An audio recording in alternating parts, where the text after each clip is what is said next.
everybody! Welcome back sa second episode ng Coconut VA Fireside Chat. I'm Jam and I'm your host for today. And for today's episode ay nagsama na naman ako ng ating mga magigiting na HR and recruitment managers starting from my right side or left side, whatever that side is sa screen nyo, no? Let's start with Justin. Justin, you wanna make pakilala yourself? Come on! Hi guys, my name is Justine and I'm one of the hiring managers here at Coconut VA together with Liza. Hi. And so Liza naman is ayan pala, nalito ko sa mirroring, Liza is hindi lang siya recruitment pero, billing manager for the single clients like a 5-6. may interest may interest. May interest kung makulit. Charot. Of course, on my left or right, kung ano mo naka-mirror yan, we have Shira. Hello, everyone. I'm Shira. You can call me She. So I am the HR manager for compensation and benefits. O siya yung nagpapasahod sa atin, di kaya behave. Invoice, please. Invoice, please. And of course, last but not the least, Pam. Saan siya? Hi! Wag ganun kayo sa mababa. Makita natin. HR Manager, BA Success, FEM. Yun lang. Yes, and of course, I'm Jam, the sourcing and community manager of Coconut VA. For today's episode, kung anong oras mo ito pinapanood, today, no? This afternoon, no? Pag-uusapan natin ang pangalawang topic, which is how do we actually match our talents to our clients? Talents meaning mga applicants. Paano kami nagdedesisyon, no? Na i-match kayo sa kliyente namin. Since ito yung scenario na nasa loob ka na ng pool ng Coconut VA. So let me just remind you at this point, no, na lagi yung tinatanong, bakit parang left hanging kami? Parang wala na kaming updates, no? Kasi once again, kung nabasa niyo po ang ating email na pagparte ka ng pool, number 1, it doesn't mean that you are hired. Number 2, it doesn't guarantee client matching. Number 3, if nothing happens, your application within 2 to 3 months, then you may reapply after 90 days. So I believe, habang nasa pool kayo, since exclusive naman si Coconut VA, you start applying sa ibang agency or clients too para hindi kayo naghihintay. Para, alam mo yon, tuloy-tuloy lang ang laban. But anyways, we just wanna impart to you, ano ba yung proseso namin pagdating sa pagmamatch ng aming talent sa ating clients. So, let's start with Justin. Justin, anong unang ginagawa natin pagka kunwari may pumasok na kliyente sa ating system? Alright. So, kunyari may pumasok na client sa system. So, kunyari nagpapahanap ng executive assistant, ganon. So, each client meron silang mga specific na gusto, and then may mga specific din silang tools na gusto for the role.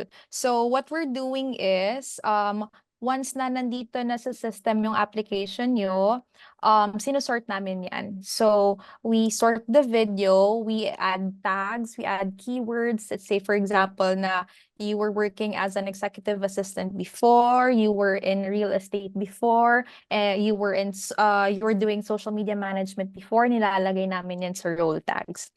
Now, and then we also do filtering as well. If you guys remember na meron kayong ina-answeran sa application form na yung work experiences nyo, yung mga tools na namit nyo, we also use that in filtering applicants. So, kunyari gusto ng client ng executive assistant, we filter out dun sa work experience. And then kapag sa tools, let's say for example, gusto ni client ng may experience sa HubSpot, sa kung ano mang tools Go niyan. high level. Ganon, go high level. Filter din namin yan. So, ayun, that's the first step.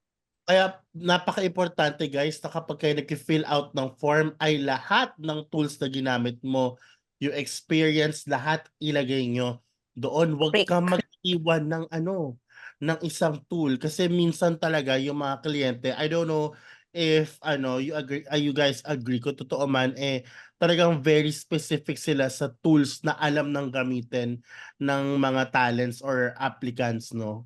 Kaya True. importante nilalagay natin lahat doon, no? So that's the first step. That's when we filter or get the tags or keywords from the system. After nun, Fem, anong ginagawa nyo na proseso? Okay, so after nung tagging ni Tin na nakita niya na kung sino yung mga candidates na may ganong tagging. So let's say for example, executive assistant. So, ang gagawin ko naman dun sa candidate na yon ay titignan ko ngayon yung intro vid niya at saka yung resume. So dun sa intro vid, and papakinggan ko ulit, okay ba yung background, check ba all boxes, ganyan.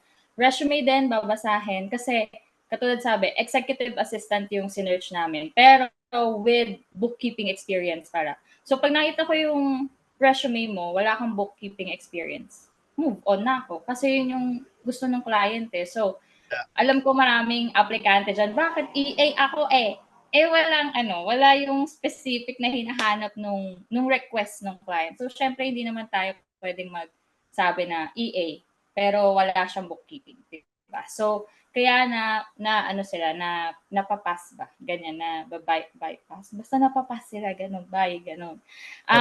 So, yun yung ginagawa namin. Talagang double checking kasi if ever kunwari may gusto kaming sa resume mo, may nakalagay ka na bookkeeping sa intro video mo, wala. So, ang ginagawa namin, usually kasi yung client, mas nakatutok din sila sa, sa intro video. Kasi gusto kanila makita na beforehand.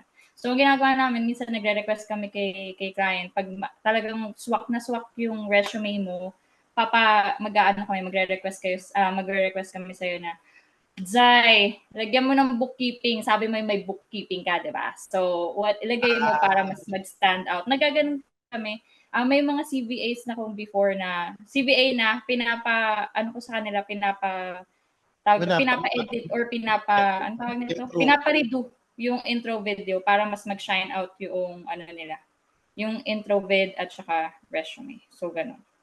Kaya guys, yung intro video, very important kasi totoo nga sinabi nila na dito, hindi lang EA ang EA. Ang dami. EA with SMM background, EA with bookkeeping background, very specific ang mga clients natin ngayon, no? Very, very alam talaga nila kung anong bet nila. Ganon. Very, very specific. Kaya dapat ilagay nyo lahat doon sa resume nyo yung skills or knowledge na meron ka. And yung intro video guys, no? Ano ba yan, Fem? Like yung intro video, kahit maganda yung delivery nila, pero yung background, yung lighting, tsaka, ano yan, do we go to the next one or Kapag forgive about pag swak naman talaga yung resume, tapos ang problema lang, but usually talaga dyan, pag medyo tsaka na yung likod, pinapasabi na namin sa kanila beforehand. Before pa namin sila i-endorse na, okay yung resume mo and everything, yung background mo lang, if you can redo it, ganyan. Kapag talagang sobrang swak, as in yung top A quality VAs talaga, yun, nag-aano kami. Pero pag mema yung resume, mema intro video, mema yung background, bye-bye. Ganun lang, bye-bye again. ourselves, Oo, ganon. so very talaga. Kasi again, pinapakita yan sa clients. Hindi lang kami yung namimili, hindi lang kami yung gustong manood, yung clients talaga. Totoo. Kasi parang gusto na nila na makita ng heads up kung sinong kakausapin nila Correct. interview. So gano'n, no? Like, may na-source si Justin, kunwari may na-source si Justin, may na-tag, no? Tapos ito naman si Fem, hanap siya ng mga kunwari candidates, parang after checking the video, the resume, let's say, magbibigay naman siya ngayon ng 10 profile na pasok, no? Tama ba? Kay Liza, kasi ito na yung i-initial interview mo tapos i-endorse mo sa client. Tama ba ako? Correct. So, hindi naman top 10. So, it depends naman kung ilan. Basta, as long as meron sila nung requirements ng client, pwede. So, endorsement, make sure na, siguro ang pinaka-important lang is make sure yung mga links nyo sa Loom video, no? Kasi ang owner noon ay nasa account mismo ng candidate. Usually, yung candidates ay pina-private yung Loom video, dinidelete na nila. So, by the time na, kunwari, endorsement sana, biglang magiging unavailable yung Loom video, super important yun para makita ng client. So, make sure na na-view pa din yung Loom video or kahit nasa Drive pa yan. Minsan kasi nasa Google Drive yung mga intro video nila. So, if ganon, make sure na hindi siya naka-private, hindi siya deleted para, alam mo yun, pwede pa siya aside sa ditong current client na nire-recommend ka, kung hindi ka makuha, pwede pa gamitin yung intro video mo na yun sa ibang client. So, wag talaga Oo, te, kasi kung kung hindi mo naman binigay yung shared link talaga, so paano namin makikita yung profile mo nga naman, te? No? Tapos magtataka ka, bakit parang hindi ako na-endorse sa client kasi nga, pinrivate mo nga yung video, dinelete mo yung video. Naglagay ka ng link, pero dinelete mo yung video. Anong papakita? Yung error message, gano'n. Diba? Nakakaloko. Pero paano pag yung hinahanap nyo ay mga creatives, kagaya ng mga video editors, social media managers, graphic designers, do you actually show the portfolio? Yes, so andun din sa resume template, meron dun na kung ikaw ay nasa creative niche, ay dapat mo ilagay yung portfolio mo doon. So, andun na, susundan na lang talaga nila, ipipaste na lang nila yung portfolio nila dun sa resume, and that's it. Also, make sure na na-view din yung link na yun sa portfolio nyo kasi yung iba nasa Drive din, yung iba website, yung iba nasa Canva, yung mga portfolio ng creative. So, make sure lang talaga na nag-work yung link and wag babaguhin or wag i-change yung yung Yung privacy. location, at saka yung location ng client, no? Correct. Kaya niloloka din yung folder, from folder to folder me. May Oo. na-experience ka ba, Liza, na ang naibigay sa inyo na na 1 minute video are recycled? Like for example, galing sa ibang agency, ganon? Yes, kung ganun ay syempre hindi na namin i-continue. Ibang direksyon ang papunta niya. Iba me. Totoo. So, guys, very parang dapat kayo, detailed kayo dyan. Like, if it's Loom for Coconut VA, create one for Coconut VA. Diba? Ganon. Oo. Correct. Ayan. So, pag na-endorse na ni Liza, no, sa client, dito na papasok naman ang next step na i-discuss ni Shi, which is yung top 3 candidates ay i-interviewin, tama, ni client. Before that, Jam, before i-endorse ni Liza sa client, meron pang initial interview. So, there's initial interview dun sa candidate, sa applicants, and then saka i-endorse, saka na yung client VA interview.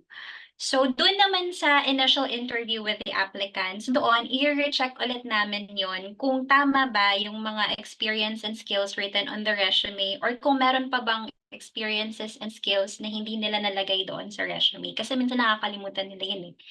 Tapos, after all that, after niya magpakilala, tas sabi ng mga experiences and skills niya, tinatanong ko yung applicant if meron ba siyang mga task na gustong-gusto niyang gawin and meron ba siyang mga task na ayaw niyang gawin.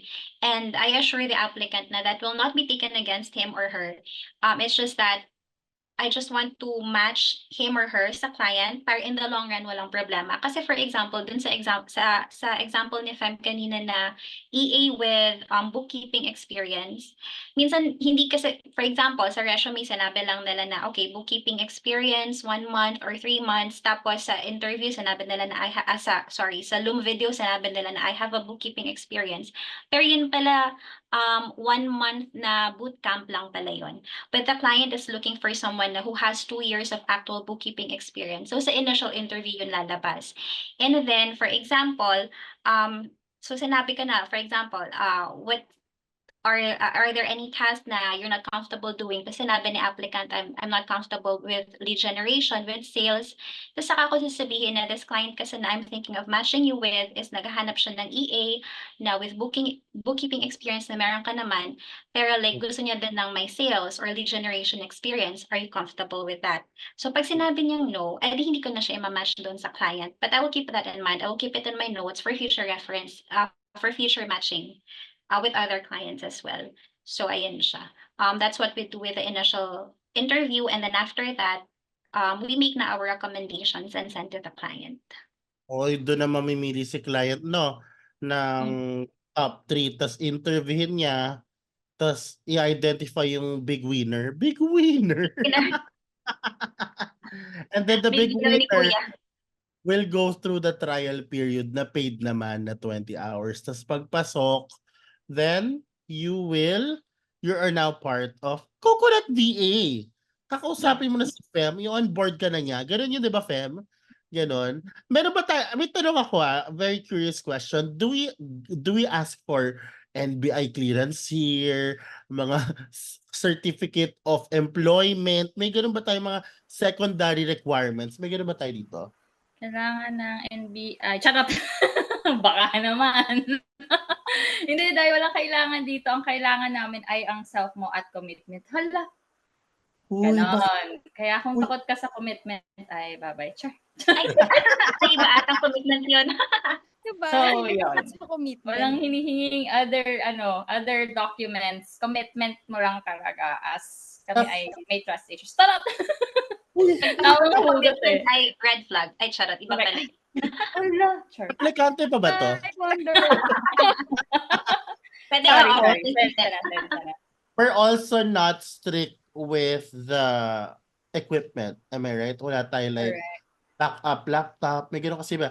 Wala naman. Walang ganun. As long as kaya i-handle mo. Kasi usually wala na masyadong application pinapa-download or anything. Sa browser mo lang. Kaya talaga kailangan. Siguro ang requirement lang is stable internet connection. Yun lang talaga yung mas okay. Pero no working sa phone ha. Siyempre dapat laptop or PC. Baka naman may magsabi na, 'di ba? May iba kasi na nagjo-join naka Google phone. Yung lang, initial client interview ba? Tapos phone yung gamit as yung pang dial in sa Google Meet. Jai, medyo nasaan na yung laptop mo, Jai? Paano ka work? Siyempre, ganon? may ganun, may Okay, nagganon na. Oo. Sinasabi nila may laptop, pero pagdating ng client interview, cellphone die. Alam mo kasi naka-portrait mode pa yung talagang ikaw lang. May ganon? May ganon die. So pag ganon, medyo tagilid na yun sa kahit nakapunta ka na sa client interview, kung hindi mo masasabi kung nasan yung equipment mo, or basta ma-justify mo bakit ka naka-phone. Bye-bye. Ganon. Kasi guys, number 1, important yan, laptop or computer. Yan yung ating remote worker tayo. Oo, dahil. Sana yung kompleto. Yun lang. Walang kailangan backup or anything. Yung kung anong meron ka, handa kaming tanggapin ka. Handa kaming tanggapin. Basta mag-commit ka lang. Ay, Ano pala guys, yung mga may mga common questions pa ako na nakuha sa live sessions. Like, what if you didn't make it on your client interview? May chance na bang bumalik? Ganon. Sino sasagot? Mini mo kayo. Susunod dyan. Yung recruitment team. Justin, Liza, kung hindi sila sumipot sa client interview, no. Anang ghost sila. Ayan, yung mga nang-ghost. Bye, char. Bye talaga. Kapag yung attend ng walang heads up ha. Kung walang heads up na, like ahead of time. Yes. Oo. Pero kung may heads up, pwedeng sabihin kay client na, hey, this applicant wants to reschedule for another day. Are you gonna be available for that? Kung ahead of time ha, like, At reasonable. yes. Yung 3 minutes before, parang may naalala ko. May ganon? 3 minutes before? O kaya interview mismo. Ay, day. Bye-bye. Ganon. Ayan, be professional kasi nag-commit ka, diba? Totoo yan. Tapos, Tatawagan pa nila yan. Tatawagan pa nila Justin and Liza yan. Tapos hindi sasagot sa Habulin pa nila. True. Habol the Mm. effort. Kaya sa habulin, hinahabol. Mm-mm. Parang may kilala nga ako. Char!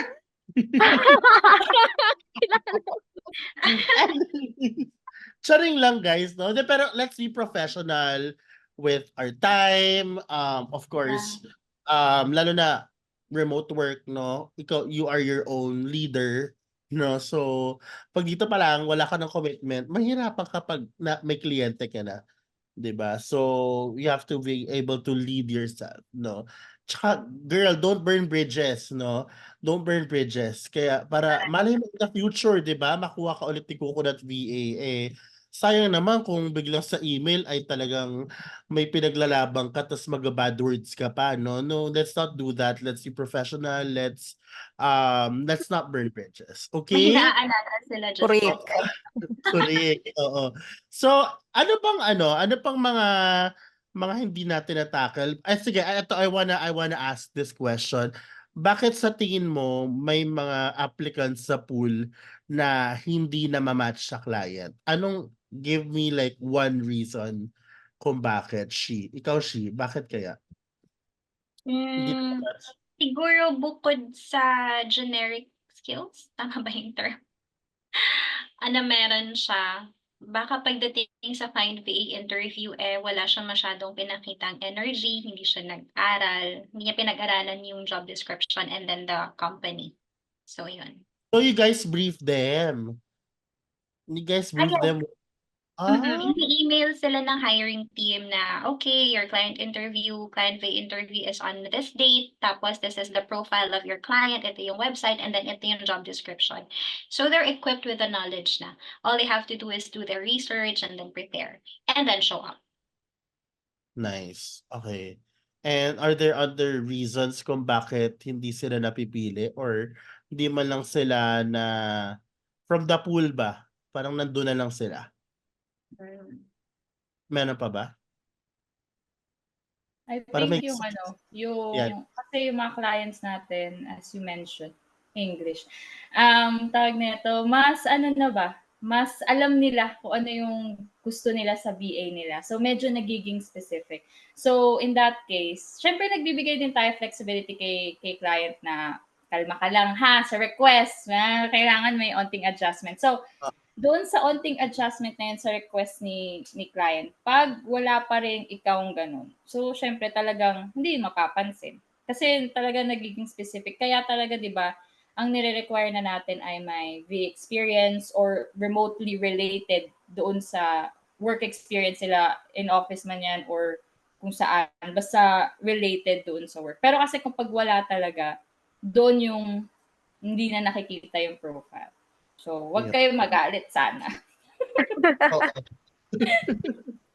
Kaya nga maganda pag pag nag-apply ka, kilala mo kung sino ka as a business, as a Right. service provider, no? Like you have a specific skill na or niche na talagang kaya may offer, nakitang-kita sa profile mo. Yung mga tipong one look ikaw hanap ko, ganong factor, no? Magandang may ganun. Yung super, like, there's nothing wrong with generalized naman. It's just that maybe, like, there are times na talagang very specific ang needs ni client. And nakikita natin yan sa mga job openings natin so far. Like, late. Yun. So, meron pa ba? Or are we good? Were we able to exhaust everything na? Yeah. So, yun guys, ang mga tips, guys, Justin, Shira, Pam, and Liza, maraming salamat at nagpa-hold up kayo sa akin para mag-recording. Alam ko busy kayo, pero sobrang helpful ng mga sinabi yung insights today at saka yung mga tips kung paano kayo mamatch sa client. Thank you very much. Guys, comment nyo naman dyan. Thank you guys, no, sa comment section. And if you haven't seen the first episode, guys, check the first episode kasi napakaganda ng topic na yun no? Pang malakasan. So, maraming salamat mga beshi. Of course, if you have questions, guys, nandyan sa baba ang link sa ating what do you call this? Coconut VA Help Desk. It's a Discord server, so you can ask questions there. At the same time, kung gusto nyo ng guide or walkthrough kung paano mag-apply sa Coconut VA, meron akong ginawang series naka-link din dyan sa ating description box. Maraming salamat and I'll see you guys again on the next episode. Bye! Bye! Bye!